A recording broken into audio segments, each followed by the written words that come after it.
Nauna ang yabang ng former PBA import kung saan trinash talk si Luka Doncic. Pinasayaw lang ni Luka sa kanyang ankle breaker move. Aabante na sa semifinals ang Slovenia. Slovenia kontra sa New Zealand. Kailangan ngang manalo ng Slovenia na mayroong mahigit na 10 points na kalamangan. Galing nga sa isang upset win itong New Zealand kung saan tinalo nga nila ang Croatia. Kaya tingnan natin kung magtuloy-tuloy ang kanilang momentum coming to this game. Sa first quarter ay maganda nga kaagad ang simula ni Luka Doncic offensively. Much better start sa kanya. Di tulad ng kalaban nilang Croatia sa una nilang laro dito sa FIBA OQT. Top shot para kay Luka sa kanyang pag-drive sa basket. Pangiti-ngiti na lang nga ang Slovenian star dahil sa miss call foul ng mga referee sa fast break. Trinash talk pa ng former PBA import na si Vodanovic si Luka matapos siyang matawagan ng foul sa naging minimal contact niya kay Doncic at parang sinasabi nito na flop lang daw yung pagtalsik ni Luka. Halfway mark ay patuloy ang pag-arangkada ng Slovenia sa opensa kung saan umabot na nga sa double digit ang kanilang kalamangan sa New Zealand. Tumuloy-tuloy nga ang mainit na opensa ng Slovenia late in the quarter kung saan unti-unti na nga lumalaki ang kanilang kalamangan. Natapos ang opening frame sa score na 27-9,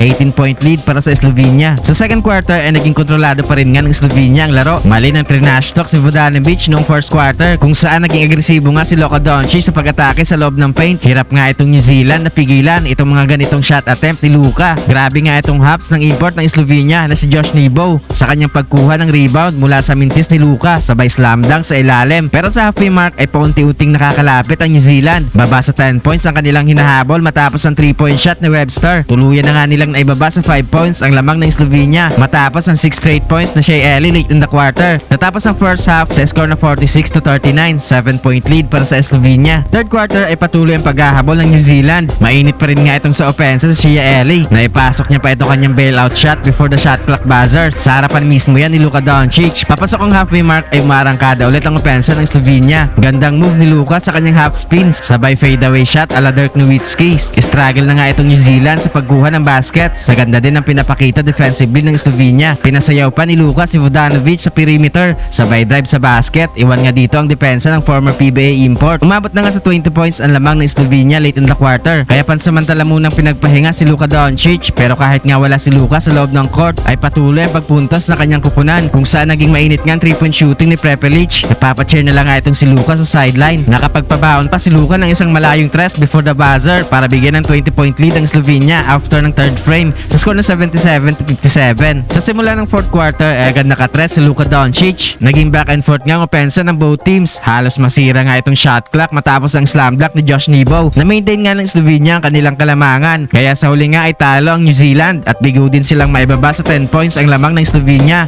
Kaya mag-a-advance sa semifinals ang kupunan ni Luka Doncic kung saan makakalaban nga nila ang host country na Greece kung saan naglalaro nga doon si Giannis Antetokounmpo. Ang naging best player nga sa game na ito ay si Luka Doncic na kumuha ng triple-double sa kanyang 36 points, 11 rebounds at 10 assists.